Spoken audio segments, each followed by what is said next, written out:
Bom, essa aula é sobre constante de multiplicação, voltada para o quinto ano do ensino fundamental, da disciplina de matemática. O que é a constante de multiplicação? É tudo aquilo que segue um padrão de aumento ou queda. Ou seja, sempre que você tem algum determinado valor e você vai multiplicar ele por algo, você tem uma constante de multiplicação, uma variável.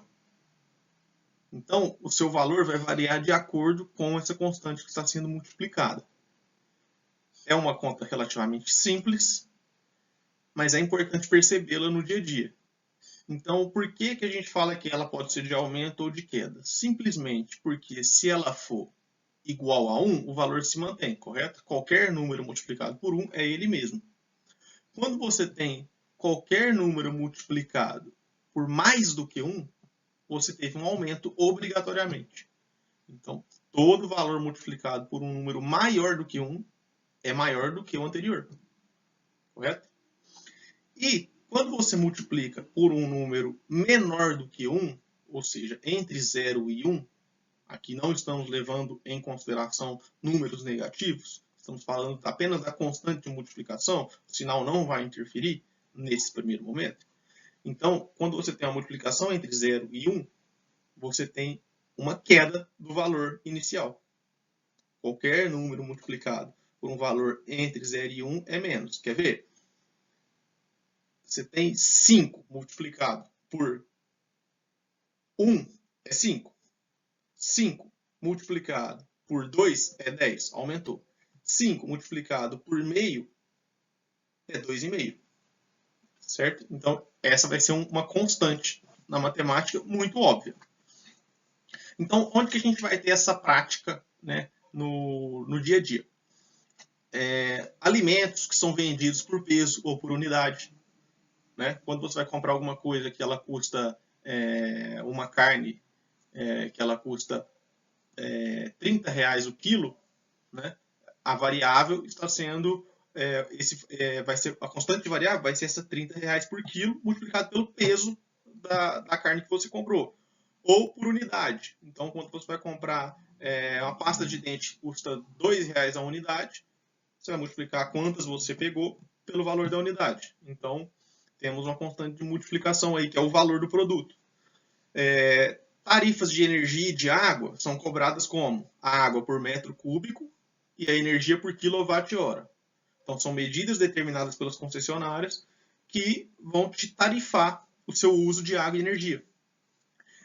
Ou um exemplo até mais simples, né? Um campeonato de pontuação, né, variável. Ele tem derrota, empate e vitória. Né? Então, cada fato durante um campeonato, ele traz uma carga de pontos. De 0, no caso do futebol, é 0 para a derrota, 1 para o empate, 3 para a vitória. Né? E assim vão se somando. Então, você tem sempre uma constante de multiplicação. Qual que é a constante? É quanto vale a vitória, quanto vale a derrota, quanto vale o empate. Certo? Então, eu vou utilizar como exemplo principal aqui, base, as questões das tarifas, tarifa de energia especificamente. Por quê? Porque eu acredito que seja uma coisa muito viva na vida, né, dos alunos, mesmo que às vezes ainda não tenham essa responsabilidade pela idade, mas já podem auxiliar os pais nessa questão, né, para familiarmente ter um ganho com esse conhecimento. Essa aqui é uma conta de energia, então a gente vai interpretar ela. Vamos lá, como que a conta vem? Ela vem com o nome da pessoa, né, endereço, número da instalação, o mês referência, o vencimento, o valor a pagar. Lá embaixo, se ela é monofásico, se é bifásico, se é trifásico, se é residencial, se é comercial, né? E as datas das leituras, que vai ser um campo que mais para frente a gente vai ver o tanto que ele é importante.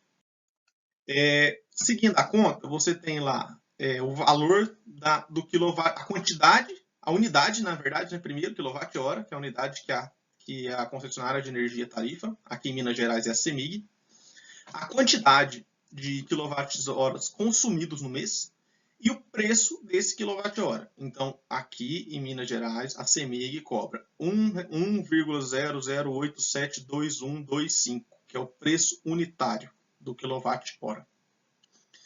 Essa vai ser a constante de multiplicação. Quando a gente pega a nossa quantidade de quilowatts consumido, que foi 88, e multiplica pelo preço unitário, que é esse valor gigante, um pouco mais que 1, você tem o valor a ser pago de energia. Deu R$ 88,74. Esse é o seu valor de energia. E, na segunda linha, contribuição da iluminação pública municipal, que é um percentual do gasto. E aqui foi fixado em 8,83. Então, somando os 88,74 mais 8,83, a gente chegou no valor da conta, 97,57, que era o valor lá no início do vencimento, né, do lado da data do vencimento. Então, o cálculo de energia ele é muito simples. Embora a conta possa parecer confusa quando você não tem experiência, mas se você isolar matematicamente, você vai entender como o cálculo é muito simples de se acompanhar. Continuando a conta, você vai ter ali o código de medição, né, leitura anterior, leitura atual e olha aí, constante de multiplicação. O que significa essa constante de multiplicação aí que aparece aí? Essa constante significa que a concessionária considera que 1 kWh lido no meu medidor é realmente 1 kWh quando ela coloca uma constante de multiplicação igual a 1. Se ela viesse aqui e mudasse essa constante, ela mudaria o meu consumo. Ou seja, apesar do leiturista vir na nossa casa e ler com 88 o consumo, se o relógio tiver uma conversão, aqui iria aparecer. Vamos supor que a constante de multiplicação aqui fosse 2. Então, o leiturista iria vir aqui, ia fazer a leitura de 88, só que, na verdade, ia aparecer 176 como meu consumo. Como esses relógios trabalham com constante de multiplicação 1, o consumo fica igual. Então, essa constante de multiplicação ela passa até batida, porque é igual a 1. Não vai influenciar em nada, né, no cálculo. Seguindo, tem algumas informações, né, algumas questões de impostos, mas não vamos entrar nesses detalhes. Abaixo tem o histórico do consumo. O que significa esse histórico do consumo? Que cada mês, na primeira coluna, ele vai ser relacionado com o consumo na segunda coluna, na terceira coluna, uma média de quilowatt-hora por dia, e na última coluna, quantos dias teve esse mês. Que na verdade não é quantos dias teve o mês. Na verdade, é quantos dias teve de intervalo entre leituras, certo? Porque isso depende da logística da companhia, né? Então, por exemplo, olha a primeira linha. Em abril, tá 28. Abril tem 28 dias? Não. Abril tem 30 dias, né? Então, o que significa? Que o intervalo entre a leitura de março e a leitura de abril teve 28 dias, certo? Então, essa vai ser o intervalo de dias entre as leituras. Essa média de quilowatt-hora, você pode reparar que ela ficou sempre na média de 3 e alguma coisa, né? Algum mês variou para 2 e outro mês variou para 4, mas sempre dentro dos 3 ali, que é uma média de quilowatt-hora do meu consumo. Então, quando você pega esse valor dos 3,14 da primeira linha, por exemplo, de abril, vamos pegar outro. Vamos pegar lá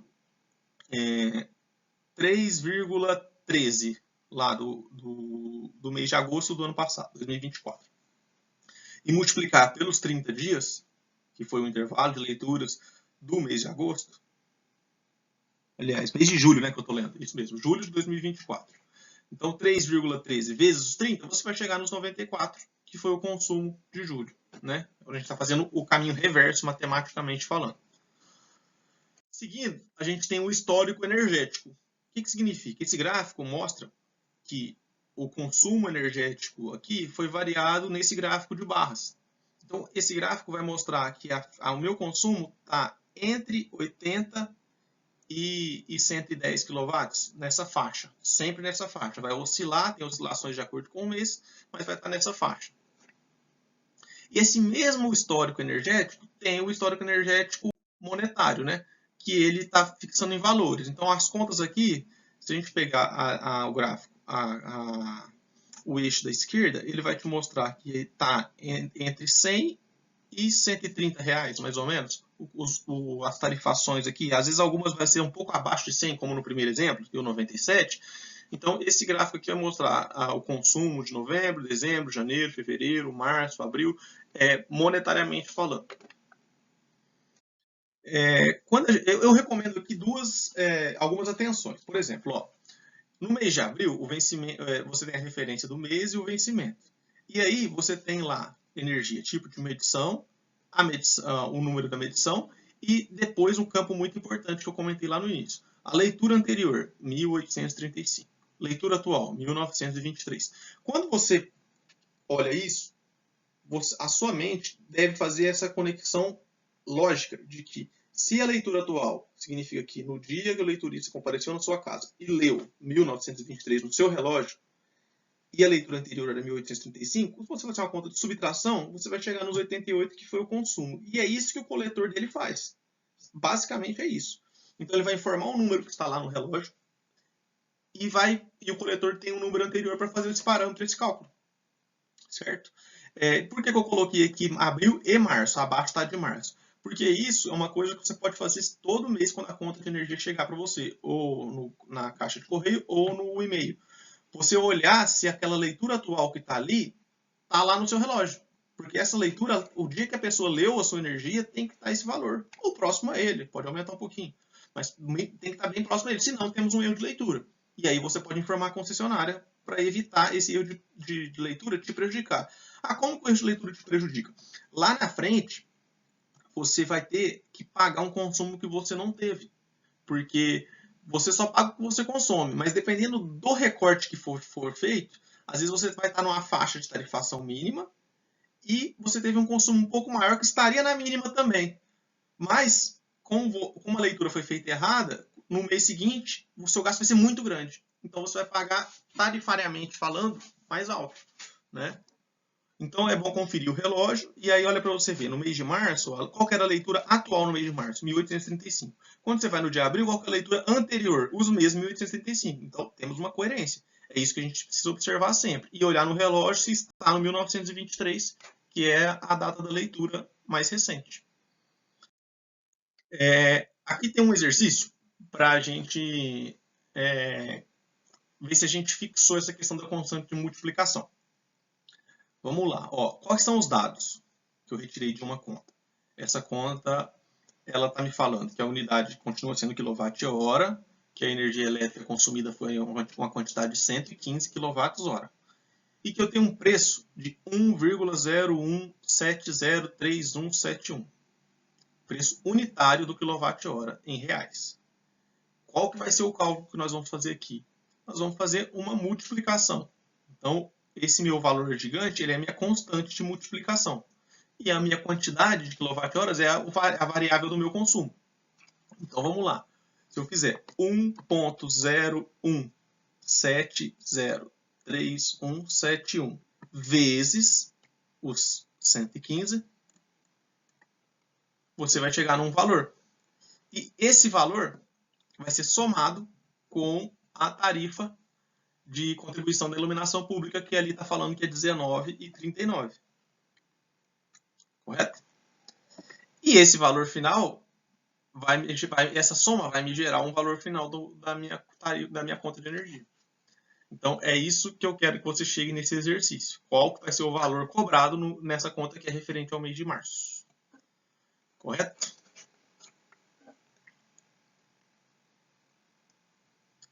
Pause o vídeo, faça, chegue na sua resposta.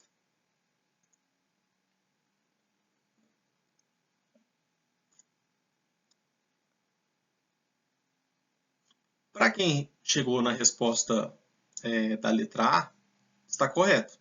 136,34, que foi a somatório do gasto de energia com o valor. Quem chegou em outros valores pode ter errado de ter ignorado a contribuição de iluminação pública, ou pode ter utilizado o valor da primeira conta que eu usei de referência de abril e não essa de março. Então, são todos valores que seriam possíveis de se chegar, mas com um erro de interpretação. Tá? É um cálculo bem direto esse. Todos esses infográficos são fornecidos pela CEMIG, né, pelo aplicativo ou por e-mail.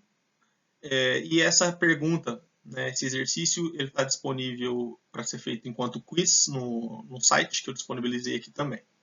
Certo? E para finalizar, eu queria dar uma informação extra, né, que é quando uma casa está fechada. Olha o exemplo aqui dessa casa. Olha o gráfico, a tabela abaixo do lado esquerdo, onde todos os consumos em kWh estão zerados. Todos os meses, janeiro de 2025, dezembro de 2024, novembro de 2024, até janeiro de 2024, tudo zero. O que significa? Que essa casa está fechada, não tem consumo de energia, obviamente. Então a média sempre vai ser zero. O que acontece? Nesses casos, não tem que pagar energia? Tem também. A concessionária cobra o custo de disponibilidade. O que significa? Significa que na coluna da direita, ali bem acima de onde eu apareço, você vai ver ali que tem o custo de disponibilidade. Lá no último coluna tem um valor, R$ 24,86. O que significa? Que a CMEI, a Companhia de Energia de Minas Gerais, Energia Elétrica, cobra R$ 24,86 por mês para me disponibilizar energia, mesmo que eu não use, de uma subclasse residencial e de um padrão monofásico, ou seja, é o mínimo do mínimo do mínimo, né? Excetuando os casos específicos que têm tarifas sociais, que são um programa do governo federal que fornece desconto de energia. Então, aqui nós estamos falando de consumidor comum que não tenha desconto, né? Então, esse custo de disponibilidade ele é mensal de R$ 24,86. E aí, ali abaixo, você vai ver que tem um bônus, né, de Itaipu e algum abatimento que é feito, né, de desconto baseado numa lei de 2002. E depois você continua com cobrança da conta de 12 de 2024 e cobrança da conta do 11 de 2024. Valores 25,15 e 26,71. Esses valores, o que significa? Que a CEMIG deixa eu juntar 3 contas para me cobrar. Porque o valor é muito pequeno quando a casa está fechada. Ela não vai me cobrar os R$ 24. Ela vai deixar juntar 3 contas e aí com o abatimento desse desconto ficou em R$ 60,01. Ou seja, no mês de janeiro de 2025, essa conta eu paguei de R$ 60 sobre a casa fechada referente aos meses de novembro, dezembro e janeiro. Certo? E é muito importante que a data da leitura ali acima, você observe quando você faz o acompanhamento, a próxima. Então, se você já entendeu o conceito de leitura atual, leitura anterior, e o número de dias faturados, a próxima leitura, 7/2. Ou seja, em janeiro, ao receber essa conta, eu já estava ciente que no dia 7 de fevereiro teria uma nova leitura. Então, isso facilita o acompanhar dessas contas e evitar, né, imprevistos. Por quê? Porque o preço ele é regido pela constante de multiplicação em todas as relações. E as relações de sobrevivência elas estão fortemente ligadas ao dinheiro nessa sociedade que a gente vive. Então, a gente entender como a gente é cobrado, ela passa a ser uma legítima defesa, né? A gente tem que entender que a gente é o lado mais fraco, né, das relações de capital com as empresas, sejam públicas, sejam privadas. Então, a gente fazendo acompanhando essas cobranças, né, de rotina, a gente vai evitar transtornos, né, que sempre o maior pode nos imputar, né? Então, a gente vai aprender, através do manuseio da conta de energia, a usar o que a gente tem, entendendo o que é essencial. E vai estender esse raciocínio para todas as áreas da vida, para as compras de mercado, né, para várias áreas, né, até esportivamente falando, tudo a gente passa a compreender melhor o que é essencial através das constantes de multiplicação para a gente não investir mais do que seria preciso naquele momento e aprender a fazer uma melhor divisão a partir da multiplicação das constantes de multiplicação. Correto? Essa foi a minha intenção com essa aula. Valeu!